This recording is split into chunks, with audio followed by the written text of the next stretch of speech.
Selamat pagi Bapak Ibu Saudaraku yang dikasihi Tuhan, Jemaat GBI Anugerah Pondok Aren yang saya kasihi. Walaupun secara fisik kita tidak bisa lagi dan belum dapat diizinkan oleh pemerintah setempat untuk bersekutu bersama-sama dalam memperingati Hari Kebangkitan Kristus, namun biarlah melalui video rekod ini kita boleh bersama-sama beribadah walaupun di rumah kita masing-masing. Namun biarlah melalui firman Tuhan kita boleh diingatkan, dikuatkan dan dihiburkan melalui firman Tuhan. Firman Tuhan pagi ini terambil dari Markus pasal yang ke-16 ayatnya yang pertama sampai dengan ayat yang ke-7. Demikian firman Tuhan. Setelah lewat hari Sabat, Maria Magdalena dan Maria ibu Yakobus serta Salome membeli rempah-rempah untuk pergi ke kubur dan meminyaki Yesus. Dan pagi-pagi benar pada hari pertama minggu itu, setelah matahari terbit, pergilah mereka ke kubur. Mereka berkata seorang kepada yang lain, "Siapa yang akan menggulingkan batu itu bagi kita dari pintu kubur?" Tetapi ketika mereka melihat dari dekat, tampaklah batu yang memang sangat besar itu sudah terguling. Lalu mereka masuk ke dalam kubur dan mereka melihat seorang muda yang memakai jubah putih duduk di sebelah kanan. Mereka pun sangat terkejut. Tetapi orang muda itu berkata kepada mereka, "Jangan takut. Kamu mencari Yesus orang Nazaret yang disalibkan itu. Ia telah bangkit. Ia tidak ada di sini. Lihat, inilah tempat mereka membaringkan dia. Tetapi sekarang pergilah, katakanlah kepada murid-muridnya dan kepada Petrus, ia mendahului kamu ke Galilea. Di sana kamu akan melihat dia seperti yang sudah dikatakannya kepada kamu." Sebelum kita sama-sama merenungkan firman Tuhan, mari terlebih dahulu kita minta pimpinan Tuhan. Kita berdoa. Bapa di surga, puji dan syukur kembali kami panjatkan kehadirat-Mu. Walaupun secara fisik kami tidak bisa beribadah bersama-sama pagi ini dalam memperingati Hari Kebangkitan, namun biarlah melalui video rekod ini kami boleh dihibur, dikuatkan, bahkan ditegur agar kami boleh hidup sesuai dengan firman Tuhan. Hamba-Mu yang Tuhan percayakan, hamba-Mu penuh dengan kekurangan dan kelemahan. Karena itu hamba mohon penyertaan hikmat, kekuatan dan kuasa yang daripada-Mu. Bapa, bersabdalah, karena kami anak-Mu siap untuk mendengar. Di dalam nama Tuhan kami Yesus Kristus kami panjatkan syukur dan doa ini. Amin. Dalam memperingati kebangkitan Kristus, ada pelajaran yang indah yang bisa kita petik melalui firman Tuhan pada pagi hari ini. Yang pertama, karena kita punya Allah yang hidup, maka apapun yang kita lakukan untuk Tuhan, apapun yang kita berikan untuk pelayanan Tuhan, tidak akan pernah sia-sia. Mari kita perhatikan dalam ayat 1 dan 2 ini. Setelah lewat hari Sabat, Maria Magdalena dan Maria ibu Yakobus serta Salome membeli rempah-rempah untuk pergi ke kubur dan meminyaki Yesus. Dan pagi-pagi benar pada hari pertama minggu itu, setelah matahari terbit, pergilah mereka ke kubur. Karena kasihnya yang tulus kepada Yesus, karena kasihnya yang polos kepada Yesus, tiga wanita ini melalui firman Tuhan yang baru kita baca, mereka ingin datang ke kubur Yesus. Mereka ingin meminyaki, mereka ingin melihat jasad Yesus. Walaupun mungkin dalam pikiran mereka Yesus tidak bisa berkata-kata kepada mereka, namun karena kasihnya, tiga wanita ini rela untuk berangkat ke kubur Yesus. Perlu saudara ketahui bahwa kuburan di tempat bangsa Israel itu biasanya harus di luar tembok kota. Kuburan tidak boleh dekat dengan pemukiman warga. Jadi bisa kita bayangkan pengorbanan yang diberikan oleh para wanita ini. Mereka harus berjalan kaki sekian kilometer. Bahkan mereka rela mengeluarkan uang untuk membeli rempah-rempah. Mereka tidak berpikir bagaimana mereka bisa masuk nanti. Tetapi yang dia tahu, saya mengasihi Yesus, saya rela berkorban untuk Yesus. Dia hanya ingin melihat wajah Yesus yang mungkin dalam pikiran mereka masih tetap terbujur kaku melalui kebangkitan Yesus. Apa yang mereka dapati, saudara? Perhatikan ayat selanjutnya. Lalu mereka masuk ke dalam kubur, dan mereka melihat seorang muda yang memakai jubah putih duduk di sebelah kanan. Mereka pun sangat terkejut. Tetapi orang muda itu berkata kepada mereka, "Jangan takut." Ketika mereka sampai di kubur, memang mereka tidak menemui Yesus, tetapi ada peristiwa yang luar biasa. Allah izinkan mereka melihat seorang malaikat Tuhan. Allah izinkan mereka mendengar suara malaikat Tuhan langsung. Ini menjadi pelajaran bagi kita, saudara. Sebagai orang-orang percaya, jangan pernah takut untuk memberikan waktu kita, memberikan uang kita, memberikan tenaga kita untuk Tuhan. Karena apa yang kita lakukan itu tidak akan pernah sia-sia, karena kita punya Allah yang hidup. Para wanita ini bertemu dengan malaikat Tuhan. Mengapa malaikat Tuhan itu tidak menampakkan diri kepada Petrus, kepada murid-murid yang lain, yang notabene adalah mereka adalah para rasul? Mengapa justru mereka menampakkan dirinya, malaikat ini, kepada para wanita yang dianggap lemah? 33 tahun ketika Yesus datang ke dunia ini, lahir di Bethlehem, malaikat juga datang, bukan kepada para imam besar, bukan kepada para imam, bukan kepada para ahli Taurat, bukan kepada orang-orang Farisi, tetapi malaikat itu datang membawa kabar bahagia kepada para gembala yang ada di padang mengembalakan domba. Pelajaran apa yang bisa kita petik dari ini? Bahwa Allah juga mengasihi orang-orang yang dianggap dunia kecil seperti kita. Allah juga peduli kepada orang-orang yang mengasihi Yesus secara tulus dan polos. Bapak Ibu Saudaraku yang dikasihi Tuhan, jemaat GBI Anugerah Pondok Aren yang saya kasihi, jangan takut. Yang pertama, karena kita punya Allah yang hidup, jangan pernah takut untuk memberikan waktu kita, tenaga kita, pikiran kita, bahkan uang kita untuk pelayanan, untuk kemuliaan Tuhan kita Yesus Kristus. Karena tidak akan sia-sia. Kita akan menikmati berkat-Nya. Kita akan menikmati persekutuan yang indah. Kita juga akan menikmati kehadiran Allah dalam kehidupan kita. Kita akan dengan sukacita menjalani hidup ini. Yang kedua, karena kita punya Allah yang hidup, beban, masalah, beban hidup ini, persoalan hidup kita, Yesus mampu untuk mengatasinya. Yesus mampu untuk menolong kita. Ayat 3 saya bacakan. Mereka berkata seorang kepada yang lain, "Siapa yang akan menggulingkan batu itu bagi kita dari pintu kubur?" Tetapi ketika mereka melihat dari dekat, tampaklah batu yang memang sangat besar itu sudah terguling. Batu penutup pintu kubur ini memang sangat besar, saudara. Karena Yesus dikuburkan, memakai kuburan orang kaya, sehingga kuburannya seperti gua dan ditutupi oleh batu dan sangat besar. Ini menggambarkan batu ini adalah beban-beban hidup kita. Ini menggambarkan apapun persoalan kita, Yesus sudah mampu menggulingkannya. Batu yang memang sangat besar itu sudah terguling. Yesus sudah mengalahkan dosa. Yesus sudah mampu mengalahkan maut. Yesus sudah mampu mengalahkan kematian. Bahkan Dia sudah mampu juga mengalahkan segala sesuatu yang membebani hidup manusia ini. Dia berkata, "Marilah kepadaku semua yang letih lesu dan berbeban berat. Aku akan memberikan kelegaan kepadamu."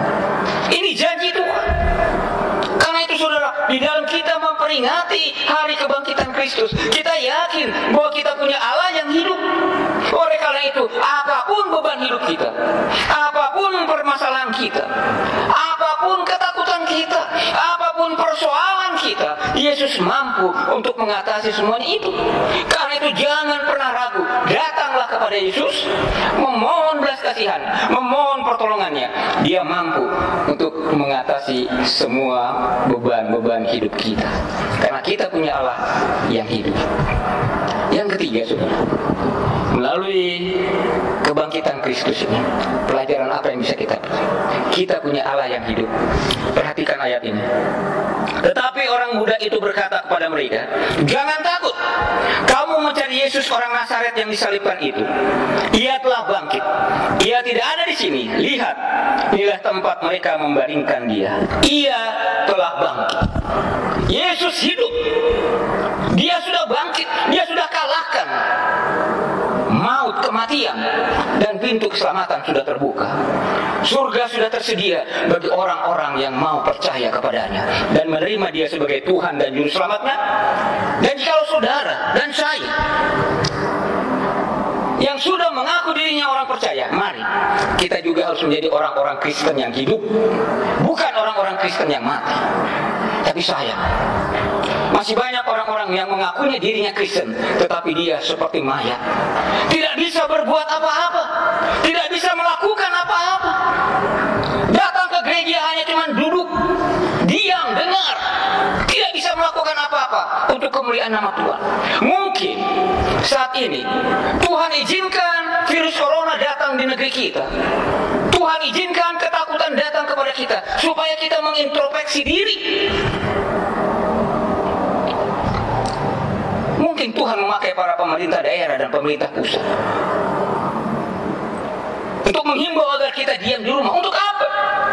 Supaya kita bisa mengintrospeksi diri kita, supaya kita bisa melihat diri kita.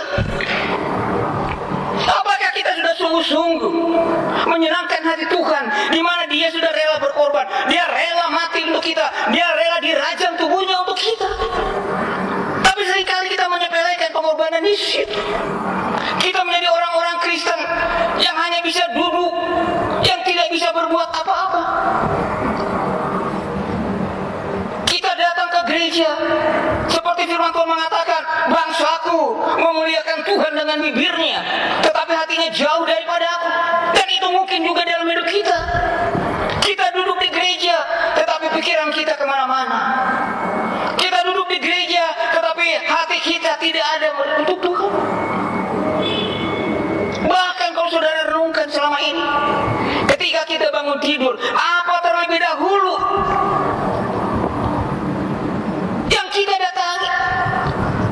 Seringkali banyak orang percaya ketika bangun tidur, yang pertama sekali yang kita ambil adalah HP kita, gadget kita. Kita tidak bersyukur terlebih dahulu kepada Allah yang sudah menjaga kita, memelihara kita. Ketika kita bangun tidur, coba belajar apa yang ada dalam pikiran kita.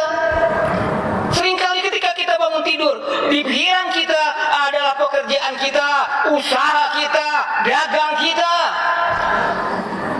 Tuhan nomor berapa? Bahkan kita seringkali bangga dengan harta kita, dengan kedudukan kita, dengan posisi kita, dengan gelar kita. Kita tidak bangga bahwa kita adalah murid-murid Tuhan. Corona ini diizinkan Tuhan supaya kita terus belajar merenungkan firman Tuhan, supaya kita belajar merenung diri, supaya kita belajar mengintrospeksi diri. Apakah saya sudah menyenangkan hati Tuhan?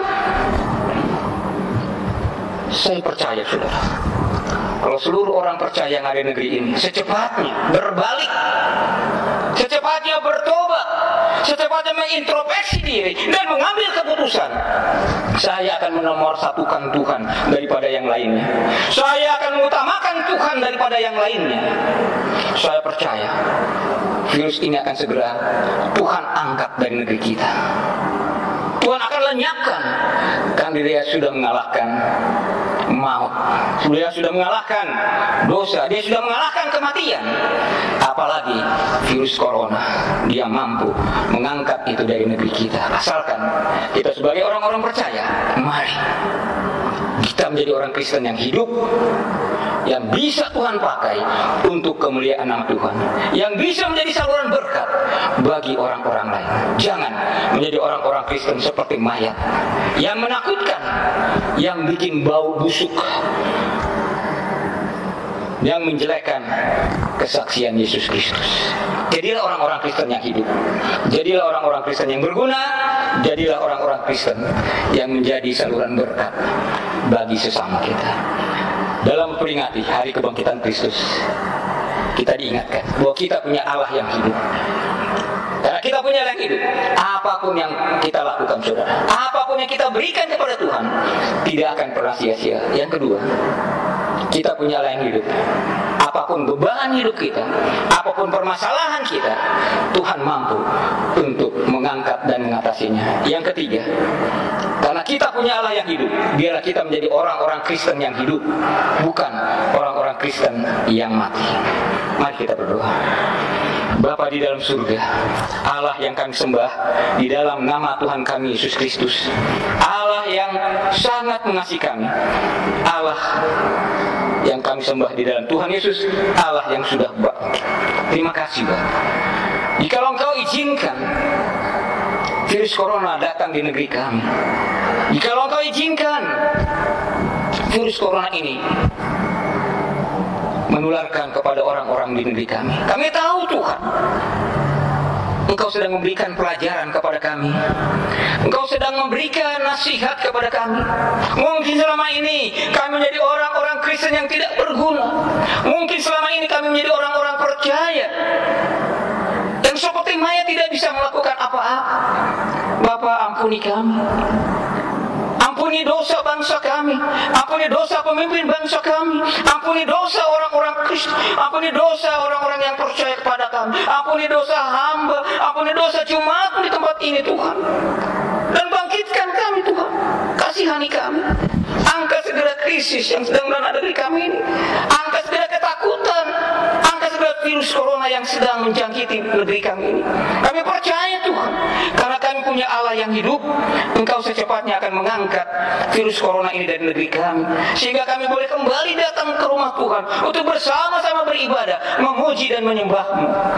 Bapa, kasihani kami, kasihani bangsa kami Tuhan, biarlah secepatnya Engkau membangkitkan roda ekonomi kami, Engkau membangkitkan usaha-usaha dari saudara sebangsa kami, bahkan Engkau juga bangkitkan pendidikan di negeri kami ini, agar anak-anak kami boleh kembali bersekolah seperti biasa.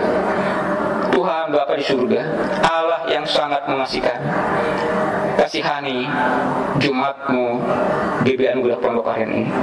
Bila kami dapat menjadi saksi dimanapun Engkau tempatkan kami, baik di tetangga kami, baik di tempat pekerjaan kami, di sekolah kami, pakai kami Tuhan menjadi alat-Mu yang lebih indah lagi. Terima kasih Bapak, terima kasih. Hamba-Mu sudah berhenti berbicara, bila firman-Mu terus berbicara di dalam hati kami. Dengar, kabulkan permohonan kami ini Bapak. Dan kami berdoa di dalam nama Tuhan kami Yesus Kristus, Tuhan dan Juru Selamat kami, Allah kami yang besar. Di dalam namanya kami berdoa. Amin.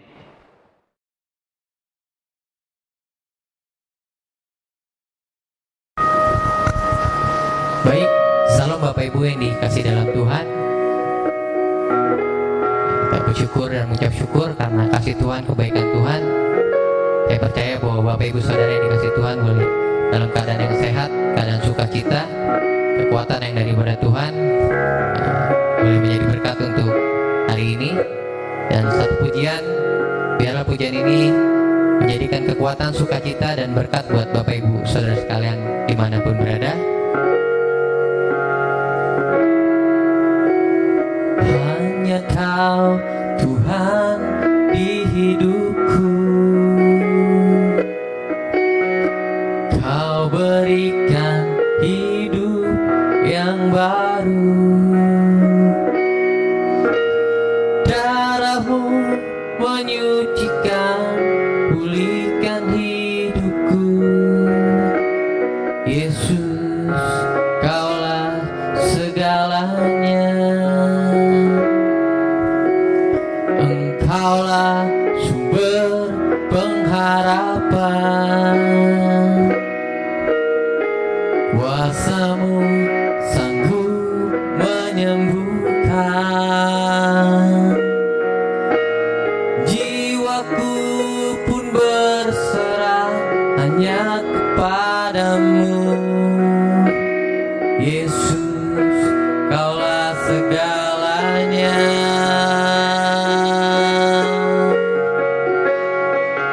Karena salib-Mu